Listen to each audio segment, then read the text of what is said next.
Salut à tous ceux qui regardent cette vidéo. Déjà, j'aimerais m'excuser parce que je sais qu'une chaîne YouTube, c'est un peu un contrat entre celui qui est dit le YouTubeur et son audience, donc sa communauté qui regarde ces vidéos. Et en matière de contrat, sur ce coup-là, j'ai pas été très responsable. Mais ça y est, cette fois-ci, j'ai décidé de faire des vidéos pour aider les gens, pour apporter ce que je peux apporter à ceux qui les regarderont. Donc j'ai décidé de relancer ma chaîne YouTube. Et par rapport à cela, il y avait déjà des projets qui étaient en cours, notamment My Genius Academia, dont j'ai eu beaucoup de retours positifs par rapport à cela. Beaucoup de gens n'ont pas compris pourquoi j'ai supprimé ça, les vidéos qui étaient déjà présentes sur la chaîne. Vous inquiétez pas, j'en reparle en fin de cette vidéo. Donc si je fais cette vidéo aujourd'hui, c'est une vidéo un peu de retour pour amorcer le retour, parce que là j'ai déjà préparé ce que je vais faire sur cette chaîne YouTube, dans l'optique d'aider les autres ou d'apporter des informations, apporter quelque chose à ceux qui vont regarder mes vidéos. Et donc avant de rentrer dans le vif du sujet, j'avais besoin de faire une petite vidéo d'amorçage parce que ça fait longtemps que j'ai pas publié sur cette chaîne. Et il faut savoir que si je n'ai pas publié de vidéo sur cette chaîne, c'est d'abord parce que j'étais très occupé. Non pas par les études, parce que du coup, si vous avez lu le titre de la vidéo, vous savez que j'ai fait une césure académique. Et donc je vais expliquer en fait ce que c'est qu'une césure académique, parce que c'est quelque chose que je ne connaissais pas, mais que j'ai beaucoup aimé et que je pense qu'il pourrait aider pas mal de gens. Donc l'idée de cette vidéo, c'est aussi de présenter ce que c'est qu'une césure académique. Pour ceux qui savent pas ce que c'est qu'une césure académique, en gros c'est simplement une pause dans ses études en vue d'un projet professionnel. En ce qui concerne les écoles d'ingénieurs, je ne sais pas pour l'université, vu que moi j'ai juste fait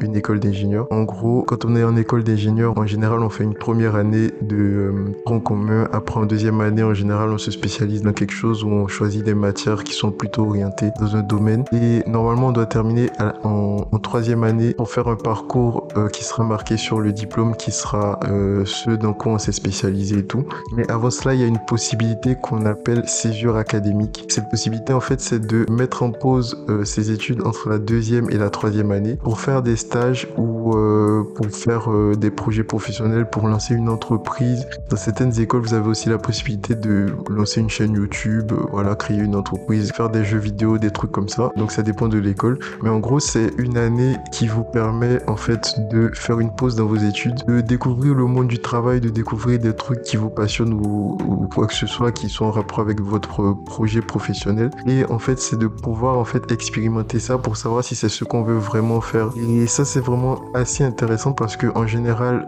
quand on est arrivé au collège, déjà en classe de troisième, on nous demandait de choisir dans quelle filière on voulait aller au lycée, si on est plus scientifique, littéraire, etc.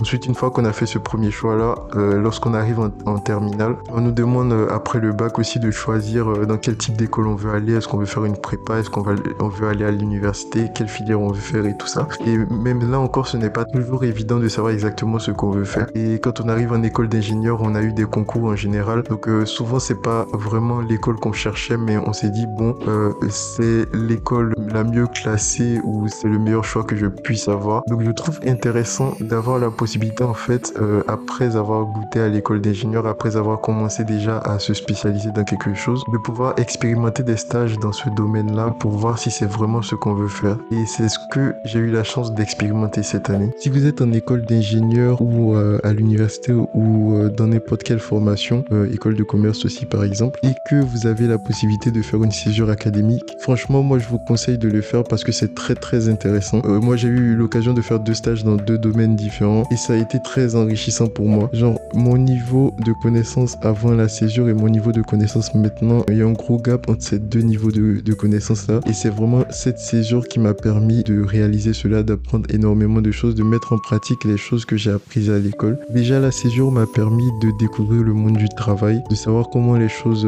évoluent dans ce monde-là. Ça m'a permis aussi de me connaître plus en profondeur, de connaître mes forces et mes faiblesses, de savoir principalement mes faiblesses et là où il faut que je travaille encore plus pour la suite, de savoir aussi ce que je sais bien faire, comment je travaille efficacement, comment j'apprends plus facilement les choses et tout ça. J'ai aussi eu l'opportunité, parce que du coup c'est une pause aussi dans les études, donc ça m'a permis aussi de faire plein de choses que j'aurais peut-être pas pu faire si je continuais les cours. Ça m'a permis de voyager aussi, ça m'a permis d'aller visiter des endroits que je rêvais de visiter. J'ai pu par exemple aller au sanctuaire de Lisieux pour marcher dans les pas de Sainte Thérèse de Lisieux, qui est une sainte que je ne connaissais pas mais que j'ai pu découvrir, et ça a été très intéressant, c'était une très belle expérience. Ça m'a permis aussi de savoir là où je veux aller. Donc comme je l'ai dit, c'est ça l'objectif principal de la césure académique, c'est de peaufiner son projet professionnel. Aussi une césure, c'est intéressant sur le CV parce que du coup si vous faites des stages pendant votre césure, ça vous rajoute une expérience professionnelle sur votre CV. Du coup lorsque vous êtes diplômé, vous avez déjà au moins 12 mois de stage, même si c'est dans des domaines différents, au moins vous avez 12 mois d'expérience professionnelle. Donc ça aussi c'est quelque chose d'intéressant sur le CV qu'on n'a pas forcément quand on suit le cursus normal. Bref, je voulais faire cette vidéo voilà pour parler de la césure et encourager ceux qui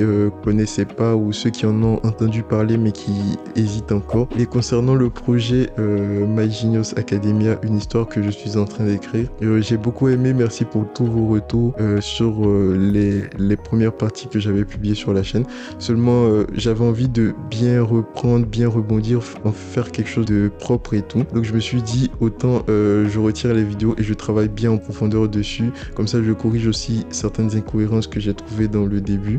Et une fois que c'est prêt, je publierai cela. Une des leçons que j'ai retenues de cette césure, c'est que on n'a pas obligation de résultats, mais on a obligation de moyens. Donc on ne sait pas ce qui arrivera demain, mais il faut se donner à fond, donner tout ce qu'on a pour atteindre les objectifs qu'on se fixe. Et puis après, par la grâce de Dieu, on les réalise, ou on peut faire plus que ce qu'on avait prévu, on peut faire moins, mais dans tous les cas, là où on sera jugé, c'est est-ce qu'on a donné ce qu'on pouvait, est-ce qu'on a fait ce qu'on pouvait pour atteindre nos objectifs. Donc voilà, je vous souhaite le meilleur, prenez soin de vous et à très bientôt. Salut!